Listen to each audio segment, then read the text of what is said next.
In 1985, a teacher in Columbus, Ohio, earning the median income, could buy the median-priced home in that city. Not comfortably, not easily, but on one income. 40 years later, that same teacher's equivalent, same relative salary, same profession, same city, cannot qualify for a mortgage alone. Their partner's income is not a bonus. It is a requirement. This did not happen because people stopped working hard. It happened because the structure changed, and the numbers prove it. It's happening again. If you have ever felt that money should go further than it does, you are not wrong. You are not bad with money. You are not making poor choices. You are living through a structural shift that began 40 years ago and has never corrected. Most of the conversation about housing affordability focuses on prices. But the real story is the ratio.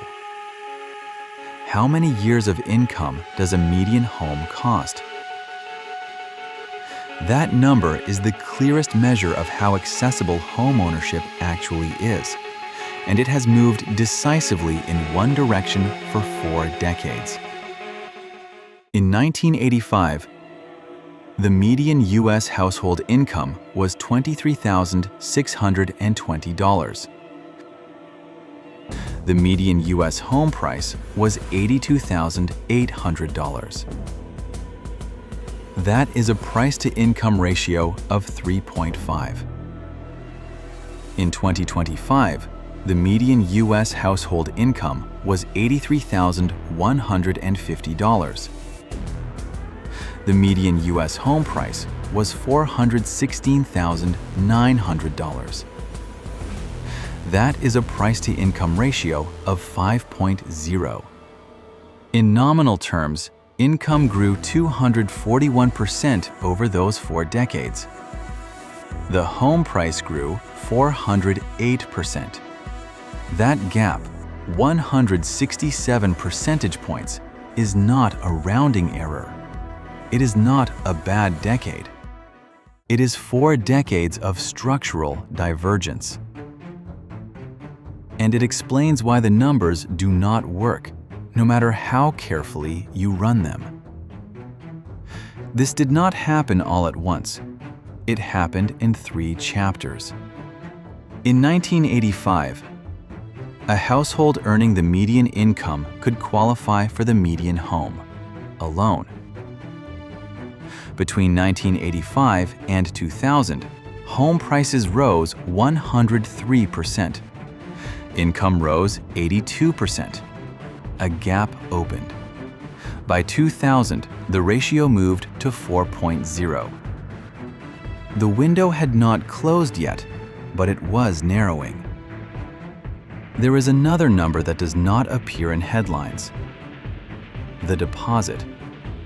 In 1985, saving a 20% deposit required $16,560. That meant about 7 years of disciplined saving.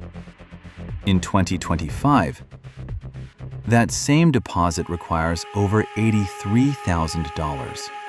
And that assumes you are not paying rent. The national median rent is nearly $2,000 a month. The mechanism for saving has deteriorated.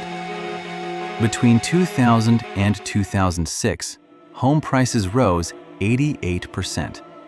Income rose 17%. Credit expanded to fill the gap.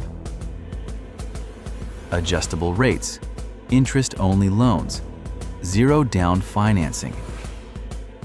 By 2006, the ratio reached 6.0. Then came the correction. Prices fell. Affordability briefly returned. And then it disappeared again. After 2012, 2 forces changed everything: institutional demand and mortgage lock-in. Millions of homes became assets for investors, and millions of owners locked in ultra-low rates. They are not selling. Inventory is constrained. Prices remain elevated. Between 2012 and 2025, home prices rose 178%. Income rose 48%. The gap widened again. By 2025, the ratio returned to 5.0. In major cities, it is far higher. Sydney, London, Toronto, Auckland. The pattern did not break. It resumed. There is another layer to this. When you cannot buy, you rent.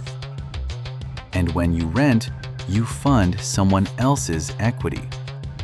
Between 2012 and 2025, rents rose 78%. Income rose 48%. The gap is not just ownership. It is the entire housing system. This is not two problems. It is one structural shift. Home ownership still builds wealth, but access to it is tightening.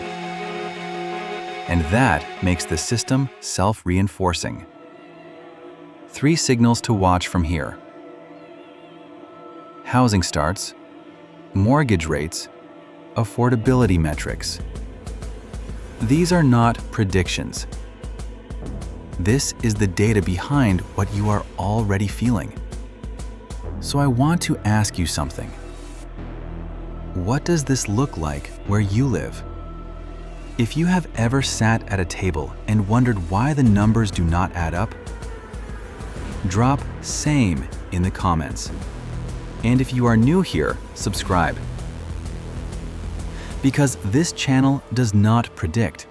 It shows you the pattern. The pattern is running. You are watching it in real time.